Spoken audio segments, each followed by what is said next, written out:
Moderatorja e njohur Kiara Tito pak minuta më parë ka ndarë lajmin e trisht me ndjekësit e saj. Ajo ka njoftuar se ka ndëruar jetë gjyshja e saj Maria. Lanë të mirë nana Maria e dashur, do më mungoj gjithmonë zëri yt, përqafimi yt dhe lutjet e tua.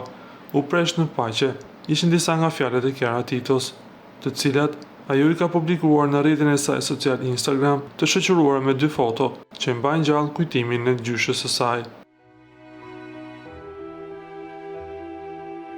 Nga ana tjetër na duhet të rikujtojmë se Kiara Tito dhe Luiz Elli tani më janë prindër të një fëmije të quajtur Luna Marie Elli. Përpos tash e themeve, Kiara dhe Luizi janë çifti që kanë përballuar shumë situata të vështira, për sa kohë ishin në shtëpinë më të famshme në Shqipëri, por edhe pas saj, duke deklaruar se dashuria e tyre është e pashtershme. Ju lutem klikoni tek butoni subscribe për të marrë të rejat më të fundit nga showbizi shqiptar.